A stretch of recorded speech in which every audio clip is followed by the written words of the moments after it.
Hi, my name is Dave. I'm your host. You're listening to The Last Podcast, where the first shall be last and the last shall be first. If this is your first time listening, welcome. I'm happy you found me, and if you're returning, welcome back. I really appreciate you listening, and I hope you continue to find tips, ideas, and value from listening to this podcast. Today, it's going to be real short because I feel my asthma bothering me, so I am not going to be on the mic this or that long. But I wanted to tell you a quick story about someone by the name of Naomi, and she had some serious problems, and she always doubted herself. And I've always talked about how our mind works and how we have doubt and how we can move forward without having so much doubt in our minds. And Naomi is no different. She stood in the front of the mirror one day. She was just tugging at the hem of her blazer. Her first public speaking engagement was less than an hour, and her mind was buzzing with the usual soundtrack. You know what I'm talking about. You know that self-talk that we hear. You're not good enough. You'll mess this all up. Why in the world did they ever choose you? That's what she kept hearing herself say. She kept hearing those voices. These voices had followed her for years, subtle but persistent.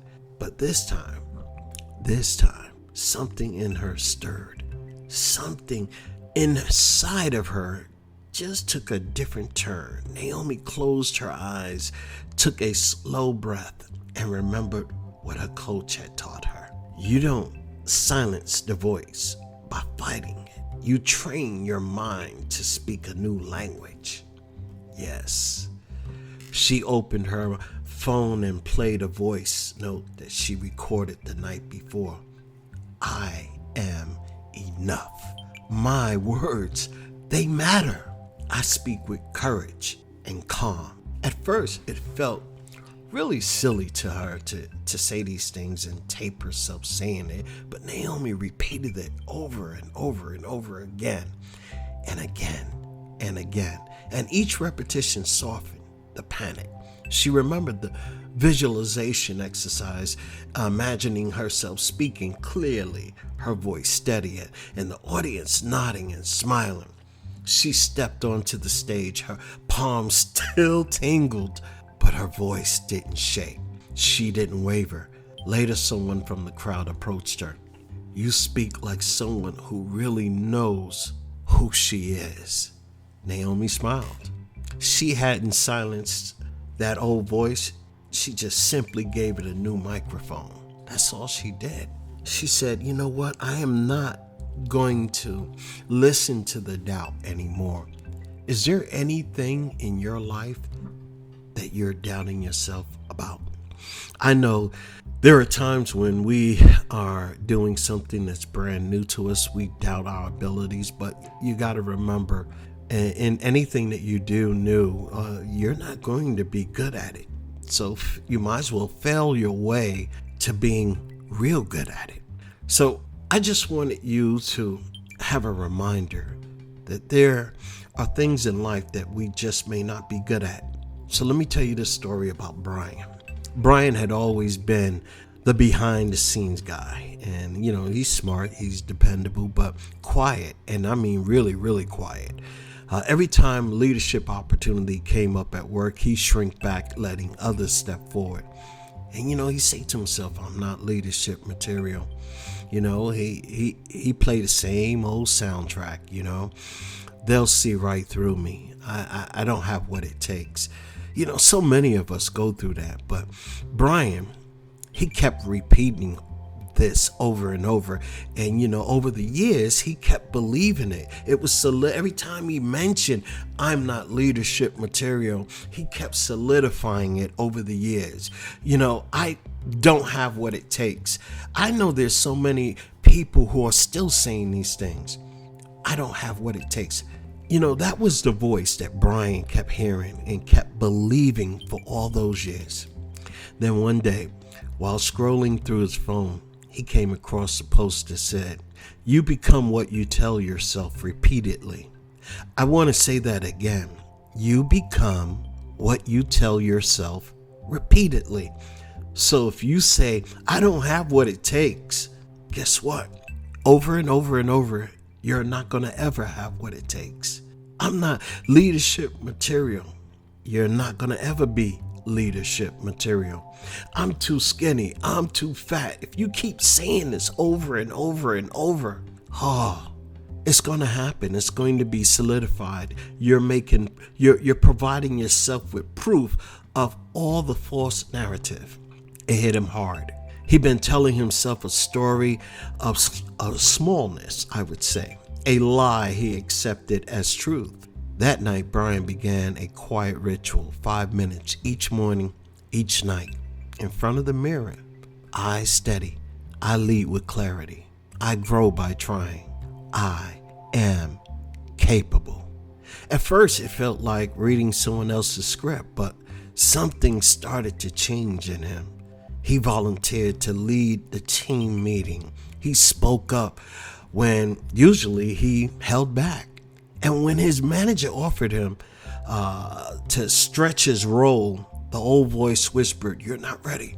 But this time, Brian didn't pay any attention to the old voice. He said, "I'm ready. I'll grow into it. I'll do it." He pushed himself. Months later, during a company retreat, someone asked Brian, "What changed, Brian? I see you're more confident." And Brian smiled and he said, "I stopped believing every thought that showed up and started training my brain to believe in me instead." I don't know if you needed to hear this today, but there are so many people who talk to themselves in such a negative fashion. We have to change that, because you can do so much more in your life than you ever thought you could. Just because things don't work out the first time, keep trying. Understand self-talk. Understand your internal dialogue. You have to figure out what you're telling yourself. Is it negative or is it a positive dialogue? Negative self-talk reinforces self-doubt, low self-esteem, and even emotional paralysis. While positive self-talk, on the other hand, strengthens us. It gives us confidence and resilience and a mental clarity, if you will. Brian training tools for positive self-talk. These tools help him rewire his brain's tendency to focus on the negative. And he built a survival mechanism that worked with the positive. And, some people call it CBT, cognitive behavioral techniques. But I'm telling you, if Brian wouldn't had tried training himself or actually trained his mind, he would have still been in the same old rut. While everybody continued to get promotions, Brian would have still been stuck in the same old position. Are you stuck in the same position? Are you stuck with the same old rut? It's time that you start rewiring your mind, changing your inner dialogue to something a little bit more positive. Stretch, grow, make yourself if you have to. But these little things that you can tell yourself daily, it's all about mindfulness. It's all about your meditation. It's all about your self-awareness. What am I saying to myself? Why am I so afraid? Why am I scared to do this? What's going to happen? People going to talk about me? What's going to happen? Hey, I'm here to tell you, if you keep going forward, you're going to wind up to a great place. You got to stretch. You got to grow. Try new things and push yourself beyond your comfort zone. Well, that's my talk for the day. My name is Dave. You're listening to the last podcast, and I hope you do me a favor and subscribe, like this podcast, and I wish you a fantastic day. Thanks again for listening. So long.